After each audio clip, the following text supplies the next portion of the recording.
ఆశ్చర్యకరమైన దేవుని ప్రశస్త నామాన మీ అందరికీ నా హృదయపూర్వకమైన ధన్యవాదాలు చెల్లించుకుంటున్నాను. ప్రతిరోజు దేవుని వాక్యము చేత మీరు బలపరచబడుతున్నారని నా నమ్మకం. ఈ పని చేయటానికి కావలసిన మంచి ఆరోగ్యము, దేవుని జ్ఞానము నాకు దయచేయనట్లుగా ప్రార్థించండి. ప్రియులారా, ఆదికాండము 2వ అధ్యాయం 13వ వచనములో ఇంకొక భాగాన్ని మీకు చెప్పుటకు ప్రభు కృప దయచేయని. గీహోను అను నది కూషు ప్రదేశమందంతటా పారుచున్నది అని చెప్పాడు. కూషును గుర్చి చెప్పాను. అది నలుపని, చీకటి, పాప సంబంధమైనది. ఒకటి ప్రకృతి సంబంధమైన చీకటి, రెండవది దేహము చీకటి, మూడవది ఆత్మ కూడా చీకటి. వీటి మీద ఉన్నటువంటి చీకటులు తొలగిపోతేనే కానీ వెలుగైన యేసయ్యని మనం చేరుకోలేము.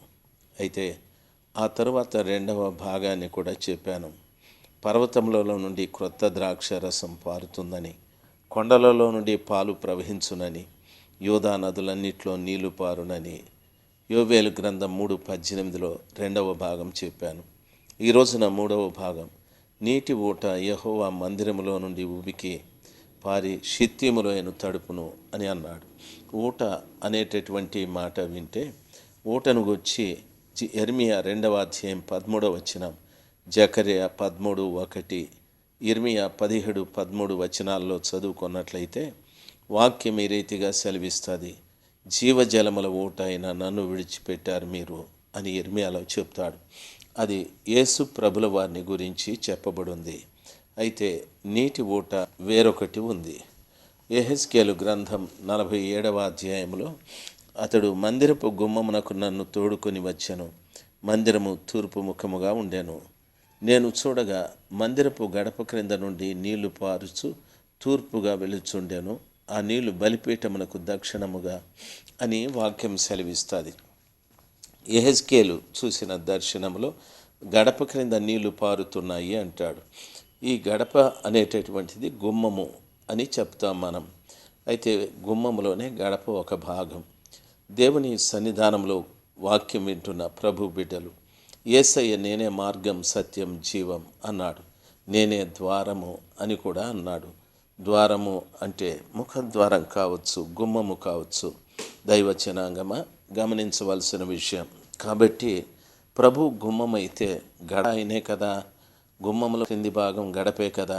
కాబట్టి గడప క్రింద నీళ్లు పారుతున్నాయంటే ఎఫెసీ అపోస్తుడైన పౌలు గారు వాక్యాన్ని ఉదకముంటాడు. ఉదకమనగా మంచి నీళ్లు అని. యోహాను సువార్త 37:39లో యేసు ప్రభుల వారు పరిశుద్ధాత్మని యేసయ్య నీళ్లు అని చెప్పాడు. నీళ్లు పారుచున్నాయి అంటే కింద నీళ్లు పరిశుద్ధాత్మ, దాని కింద నీళ్లు దేవుని వాక్యం. అదేవిధంగా యేసు ప్రభుల వారు మొదట మన కొరకు వచ్చి ఆయన పోయి తిరిగి లేచాడు. ఆ తరువాత పరిశుద్ధాత్మ వచ్చేది. ఆత్మ క్రమముగా ఉన్నాయి చూడండి. దానికి ఒకటంటే ఒకరికి ఒకరు లోతూ ఉన్నారు. యేసు ప్రభుల పరిశుద్ధాత్మ వాక్యము ఇతిగా లోబడి ఉన్నారు. అయితే ఈ రోజున వాక్యం ఇచ్చే బోధకులు ఎందరో వాక్యము కంటే, పరిశుద్ధాత్మ కంటే, యేసు ప్రభు కంటే గొప్పగా కనిపిస్తున్నారు. గడప క్రింద ఉండవలసిన వారు గడప మీదుగా నడుస్తూ ఉన్నారు.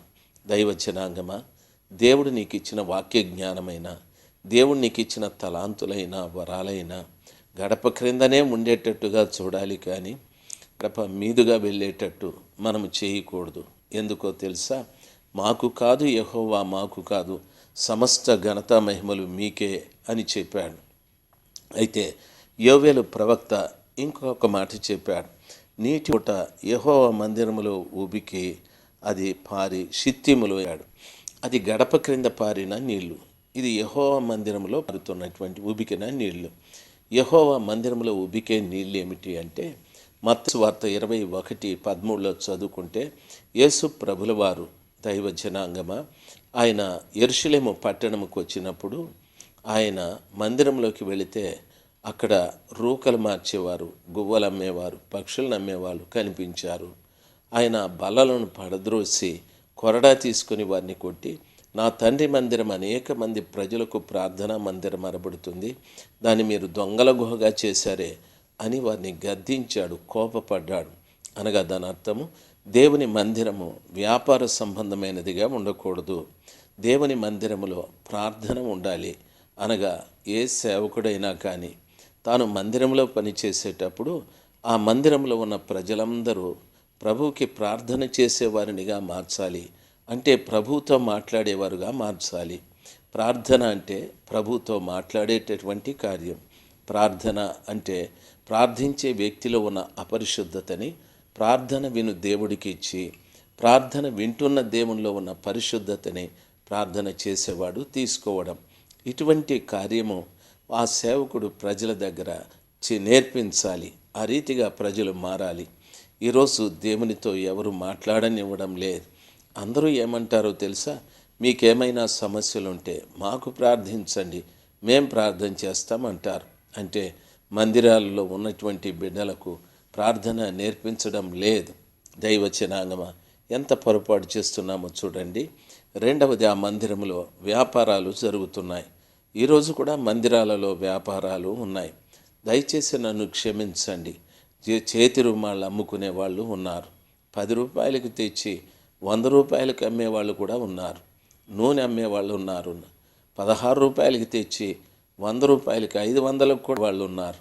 అయ్యలారా, దేవుని మందిరంలో వ్యాపారం ఉండకూడదని దేవుడు కొరడతో కొట్టి వారిని గద్దించాడే. మీకు ఆ విషయం తెలియదా? ఎంతమంది ఈ రీతిగా వ్యాపారాలు చేస్తున్నారు చూడండి దేవుని మందిరంలో. అయితే గమనించాలి, యెహోవా మందిరములో నీటి ఊట ఉబకాలి. అనగా నీటి ఊట ఉబకడం అంటే దాని అర్థము ప్రార్థన పెరగాలి. బైబిల్ చెప్తాది, అపోస్తల కార్యం 3వ అధ్యాయములో ప్రార్థనా సమయమందు అపోస్తలులు పేతురు, యోహానులు ఇద్దరు కూడా దేవాలయానికి వెళుతూ ఉన్నారు. ఓ కుంటివాడు ఆ వ్యక్తుల్ని చూసి ఏదో ఆశిస్తే వాళ్ళు అన్నారు, మా దగ్గర వెండి బంగారాలు లేవు, యేసు ఇచ్చింది మీకు ఇస్తాము అన్నారు. వెంటనే యేసు నామంలో లేచి నడవమంటే వాడు లేచి గంతులు వేసుకుంటూ దేవాలయానికి వెళ్ళాడు. అది మనందరికీ తెలిసిందే. వారు ప్రార్థనా సమయాన్ని పాటిస్తూ వచ్చారు. 4వ అధ్యాయంలోకి వస్తే వారు కూడి ప్రార్థించుండగా వారు కూడి ఉన్న చోటు కంపించెను అనుంది. ప్రార్థన ద్వారా వారి కూడి ఉన్న చోటు కంపించదని వాక్యము సెలవిస్తుంది. సంఘానికి ప్రార్థన నేర్పించాలి. సంఘంలో ప్రార్థనా కాలము ఉండాలి. ప్రియులరా, గమనించాలి, దేవుని వాక్యం ఆ రీతిగా సెలవిస్తుంది. ప్రార్థనలో పెరగాలి. ప్రార్థన ఎలాగ ఉండాలంటే యెహోవా మందిరంలో పుట్టిన నీటి ఊటలాగా అది ప్రవహించాలి. ఇక్కడ ఏమంటాడంటే యెహోవా మందిరంలో ఉబికిన నీటి ఊట పారి షిత్తీము లోయను తడుపును. షిత్తీము లోయ అంటే తుమ్మ చెట్లు గల ప్రదేశము అని అర్థం. ఆ ఉబికిన నీళ్లు ప్రార్థన అని చెప్పాను. ప్రార్థన చేస్తూ ఉంటే ఆ ప్రార్థించే ఆ ప్రవాహము తుమ్మ చెట్లలోకి వెళ్ళారు. ఇజ్రాయేలీలు ప్రయాణమైపోయేటప్పుడు ఆ షిత్తీము గుండా వెళ్ళారు. ఆ రోజున అది ఏమీ నిరుపయోగం అనుకున్నారు. అయితే దేవుడు మోషే చేత ప్రత్యక్షపు గుడారాన్ని కట్టమన్నప్పుడు ఆ ప్రత్యక్షపు గుడారంలో ప్రతి ఉపకరణము కూడా తుమ్మకర్రతోనే చేశారు. ప్రియ తల్లి, నా ప్రియమైన తండ్రి, బలిపీఠము కానీ, సముఖపు రొట్టెల బల్ల కానీ, ధూపవేదిక కానీ, మందసొప్పు కానీ ఇవన్నీ తుమ్మకర్రతో చేయబడ్డాయి. ఈరోజు జాగ్రత్తగా వినండి. కుటుంబాలలో తుమ్మ చెట్టు స్వభావము, జీవితం కలిగిన వ్యక్తులు ఎంత ఉండొచ్చు. నా భర్త మారలేదని, నా కొడుకు తిరుగుబాటని, తరువాత తిరుగుబోతని, త్రాగుబోతని ఎందరో ఏడుస్తున్న తల్లిదండ్రులు ఉన్నారు. నా జీవితంలో కూడా నా తల్లిని తండ్రిని ఎంతో దుఃఖపరిచాను, వారిని ఎంతో బాధ పెట్టాను. నేను అలాగే చదువుకున్నాను, ఉద్యోగం కూడా అలాగే చేశాను. ఈ ప్రియులరా, నా 30వ సంవత్సరం వరకు నా తల్లిదండ్రులు ఎంతో ఏడ్చారు. నా తల్లి తండ్రి దరిదాపు ప్రతి మంగళవారం వారిద్దరూ కూడా ఎంతోమంది భక్తుల్ని పిలిపించి ఉపవాసాలుండి ప్రార్థన చేయించారు. 13 సంవత్సరాలు నేను ఎరుగుదును. వాళ్ళిద్దరూ నా కోసరం ప్రార్థన చేశారు. ప్రతి ఉదయం దరిదాపు 4 గంటల సమయంలో మా తల్లి తండ్రి మొకాళ్ళ మీద కన్నీళ్లతో ప్రార్థన చేసేవారు. ఆ రీతిగా వారి ప్రార్థన, కన్నీరు, వారి ఉపవాసాన్ని బట్టి ఆ నీళ్లు ప్రవహించి తుమ్మ చెట్టు లాంటి నా జీవితాన్ని మార్చేసేది. నిరుపయోగమైన తుమ్మ చెట్టు. ఆ తుమ్మ చెట్టు కింద ఏ పశువు మేస్తుంది? ఆ తుమ్మ చెట్టు ఎవరికి నీడనిస్తుంది? ఆ తుమ్మ చెట్టు వలన ప్రియులరా ముళ్ళుంటాయి తప్ప ఏమి లాభం ఉంది చెప్పండి దైవజనాంగమా? అలాంటి జీవితం నాది. అయితే నా తల్లి తండ్రి చేసిన ప్రార్థనలు ఈ తుమ్మ చెట్టును వేరొక విధంగా మార్చాయి. బైబిల్ చెప్తుంది షిత్తీములో ఎను తడుపునోనని. అదేవిధంగా వారి ప్రార్థనలే ఈ తుమ్మ చెట్టుని బలిపీఠంగా మార్చాది. వారి ప్రార్థనలే ఈ తుమ్మ చెట్టుని ధూపవేదికగా మార్చాది. ఈ రోజున అనేక ప్రాంతాలలో దేవుని వాక్యము చెప్పటానికి ప్రభు కృప దయచేశాడు. బలిపీఠం అంటే దాని అర్థం అనేక ప్రభు క్రీస్తు అనే బలిపీఠం దగ్గరికి నడిపించే ఒక సాధనంగా చేశాడు. అనేకుల్ని ప్రార్థించే ఇదే స్థానానికి తీసుకురావటానికి ప్రభు ఒక మార్గంగా ఏర్పాటు చేసుకున్నాడు.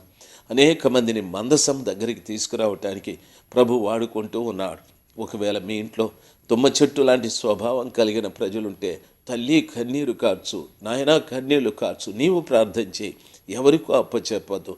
ఎవరో అంటారు నీకోసం ప్రార్థిస్తారని. తప్పు. నీవు ప్రార్థన చేయి. తుమ్మ చెట్టు లాంటి ఆ ప్రదేశంలో నీ కన్నీటి ప్రార్థన వెళ్ళి ఆ తుమ్మ చెట్టుని ప్రభు బలిపీఠంగా మార్చవచ్చు, ధూపవేదికగా మార్చవచ్చు, మందసంగా మార్చవచ్చు. ఈ గొప్ప కార్యము నీ కన్నీటి ప్రార్థన ద్వారా దేవుడు నీ కుటుంబంలో చేయాలి. ప్రతి కుటుంబంలో కూడా మీ ప్రార్థనను బట్టి నిరుపయోగంగా ఉన్న ప్రతి ఒక్క వ్యక్తి యేసు ప్రభు మందిరములో శ్రేష్టమైన ఉపకరణాలుగా మారాలి. ఆ గొప్ప కార్యము నీ ద్వారా జరగాలి. దయచేసి ప్రార్థన చేయి. ప్రార్థన అంటే అవసరాలు చెప్పుకోవడం కాదు. ప్రార్థన అంటే అక్కరులు చెప్పుకోవడం కాదు. ప్రార్థన అంటే ప్రభు పాదాల చెంత నిరుపయోగమైన వారిని ప్రభు సముఖంలో ఉపయోగమైన వారినిగా మార్చేది ప్రార్థన. తల్లి, నా ప్రియమైన తండ్రి, దయచేసి అటువంటి కార్యము మీ ద్వారా జరగాలి. దేవుడు ఆ విధంగా మీ ప్రార్థనలు విని గొప్ప కార్యాలు చేస్తాడు. దయచేసి నిరుత్సాహపడకు, అధైర్యపడకు. ప్రతి తుమ్మ చెట్టు దేవుని మందిరములో శ్రేష్టమైన ఉపకరణంగా నీ ప్రార్థనను బట్టి మారుతుంది. ఈ కార్యము మీ అందరిలో జరగాలని నేను మీ కొరకు ప్రార్థన చేస్తాను. మీ కుటుంబంలో ప్రతి వారు కూడా దేవునికి ఉపయోగపడే ఉపకరణాలుగా, మీ సంఘంలో ఉండే ప్రతి బిడ్డ దేవునికి ఉపయోగపడే ఉపకరణాలుగా మారాలని నా ప్రార్థన. దేవుడు ఆ రీతిగా మిమ్మల్ని దీవించునుగాక. ఆయన కృప మీ మీద మెండుగా నిలుచునుగాక. ఆమేన్.